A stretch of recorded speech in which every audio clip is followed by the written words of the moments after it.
In this tutorial, let's just first get oriented with Easy Animator Pro version 2.2 and beyond. So what we're looking at over here first in the upper area is the ability to save. These are all the save options and opening save. So I can roll over the icons and I get a little tooltip there on most of the icons. So that's going to be helpful as well. So you can see here that I can create a new project or save a project, save as, or open a project. I have the ability to import. We'll take a look at that in other tutorials. And then we have the ability to create files. We have text, there's animation effects, and then there's the ability to search for art that we can import, like this image here. Over here we have the layers. This basically corresponds to the different pieces. So you'll see here that we have a layer that's associated with this wheel here. Notice that this color, this kind of burgundy color or a maroon color, is associated with that. If I click on the number 3 here, it's going to select this one, and it's got kind of more of that kind of light bluish color. And here's an even more light blue color. And so just note that those bounding boxes are designed to correspond to those colors. Each of these layers is designed to kind of correspond to a different object on the screen there. I can lock them, I can remove them from the stage, and I can delay them. That's what these options are here.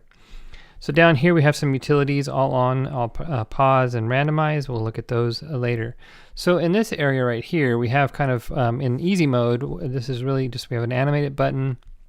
We have the ability to click on that and come up with different animations. It's going to randomly select from the default presets.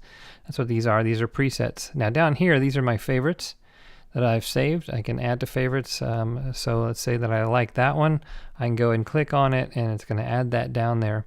And I can go ahead and select them individually and apply them or delete them. Okay, so now break apart is a function that we'll take a look at in a separate tutorial. It has to do with the SVG files. It really only does work with SVG files. It doesn't work with ping or the animation effects or anything else like that. We can set the duration here for the whole. There's in, pause, and out animations. We'll take a look at that in more detail. We also have the ability to set the stage size. And we'll look at advanced mode here in a minute. Let's come over here. We got the stage over here. We have the ability to pause or play. So this is, we can stop that. Reset is going to basically kind of just take us back to the beginning, right? When we kind of just, there's no animations anymore. If I press play, I need to click on reset there. And shouldn't animate anymore. It looks like it's doing some of them. I maybe have to select the ones that are reset. And there we go. Yeah, I had some selected and some not selected. And in first is going to be basically what this does is normally it's going to animate this first, this second, this third if there's any delays. So inverse basically makes it come from the bottom up instead of from the top down. We have preset groups. We'll take a look at that in more detail. This is what right here. These are transformations. So this basically is the X and Y location. If I click around, you'll see that. I can do things like, numerically rotate and things like that. There is an undo, so I can hit Command Z to undo as well. The ability to zoom out or zoom in, and that really only comes into factor when we are looking at smaller stage sizes. There are some different sizes here that we can do. We'll take a look at that in other tutorials. These are all different options that you can do to the selected object: flip horizontal, flip vertical, center on the stage, clone and remove, and then the break apart feature. Again, we'll take a look at that in a separate video. Down here we have all our export options: SWF, GIF, MOV, and MP4, and there's of course the export button.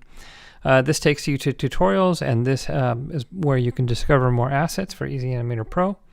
Now just real quick, we'll look at advanced mode just that you can go into it. I'm going to go click here, and we'll take a look at all of this in a separate video, but these are the advanced options. You can really dive in and just really fine tune or create your own animation. And again, we'll take a look at that in a separate video.